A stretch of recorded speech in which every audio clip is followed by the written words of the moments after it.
Our thanks to Pamela Brown for that report. Now let's join a press conference in progress. This is the owner of the St. Lucie Shooting Center, from where the terrorist got his firearms. Let's listen in. They did an outstanding job and have been following some of it on the news. I wish them all the best. I personally worked down at the Twin Towers. I retired in March of '02. And I was also a first responder to Flight 587, which went down in Rockaway Park. I have an idea what they're facing in this investigation, and it's horrific. So my feelings go out to those law enforcement people as well. I would like to avoid any political issues and stick to the facts regarding this case. An evil person came in here and illegally purchased 2 firearms from us. And if he hadn't purchased them from us, I'm sure he would have gotten them from another local gun store in the area. This man held multiple security licenses. He had an armed and an unarmed license. He passed the background check that every single person that purchases a firearm in the state of Florida undergoes. Let me say that again. A full background check was performed by Florida Department of Law Enforcement with their coordination, their agreement with the FBI, however they conduct their backgrounds. There is no such thing as an abbreviated background check, even though that's what's been wrongly reported. On another note, I will tell you this for those who don't know.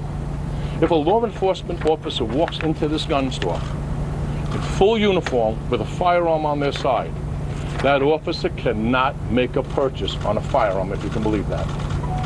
If that officer has a concealed carry permit, in addition to his credentials, he can make a purchase. There is a full background check done on that officer at that time. Hard to believe, but that's the truth. If the officer has no concealed carry permit, that officer has a 3-day wait, and that doesn't include the day he purchased the gun or any holidays and weekends. I have no information regarding where this evil person took his security classes, so I can't really discuss that with you. I can tell you and recommend you contact the Florida Department of Agriculture Division of Licensing. They're responsible for any security licenses being issued, as well as the concealed carry permit in the state of Florida. There have been a couple questions directed to me regarding whether this evil person bought body armor here. Number one, he's familiar to me, vaguely. I don't know him personally. He's been here. Obviously, he purchased 2 guns legally. I have no recollection of anybody asking for body armor, number one. Number two, we've never sold body armor, and we don't currently sell any body armor. Any other questions? I don't know what I can tell you. I just hope that you do some truthful reporting and get to the facts and stay focused at least to the incident and say your prayers for these victims. It was horrific, and we all feel that same pain. Would it be an odd purchase for someone to come in, though, and purchase a long gun and a handgun at the same time? They didn't buy, okay, I don't really want to answer questions, but he did not buy the handgun and the long gun at the same time. They're approximately a week apart. Can you say when? And a long gun is a background check, another note, in Florida. It's a quick background check with the credential, your driver's identification that you're a Florida resident, and as long as you clear that background check, you can leave with that long gun. A handgun, as I said earlier, is a 3-day wait. Palm Beach County is a 5-day wait. It's called a cooling off period.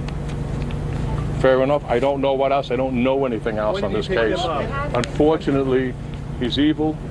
We happen to be the gun store he picked.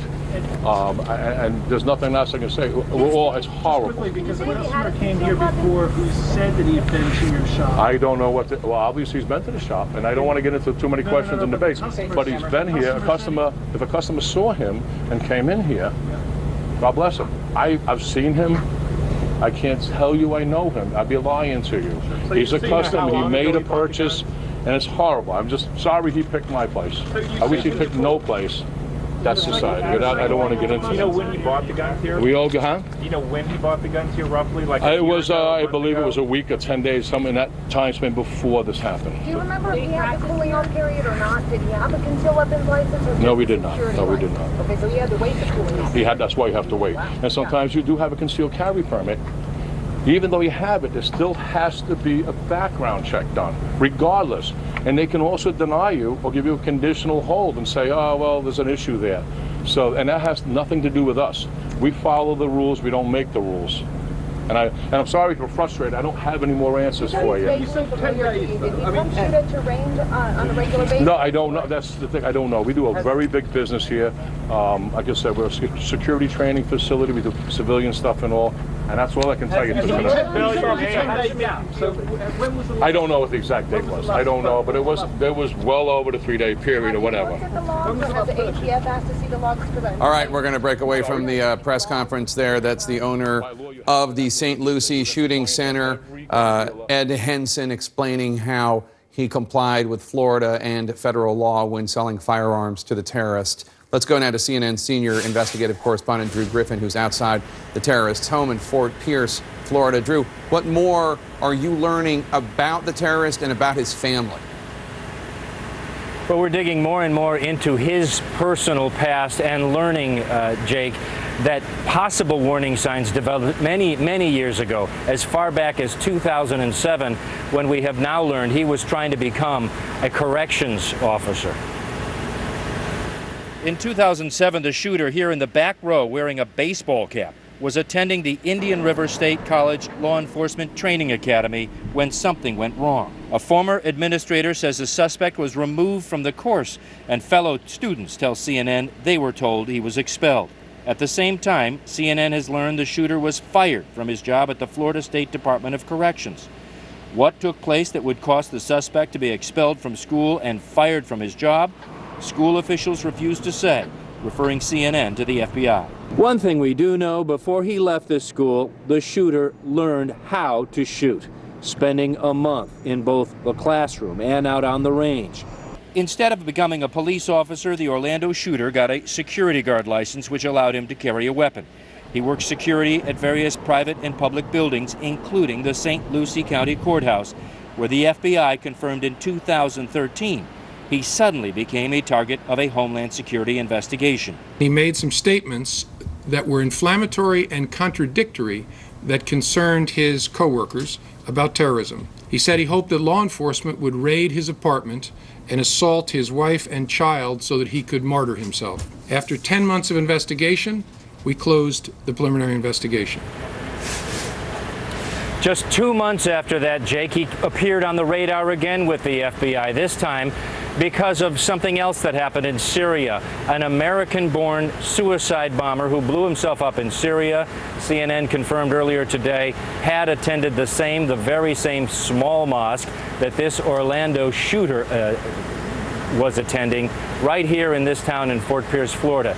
The FBI investigated and once again cleared him, finding no real true connection that would keep that investigation open. Jake? All right, Drew Griffin, thank you so much. We now know that the Orlando terrorist was interviewed by the FBI more than once, as you heard in Drew's report. Now the question, of course, is, was this an intelligence failure of any sort? We will ask the vice chairwoman of the Senate Intelligence Committee coming up next. Stay with us.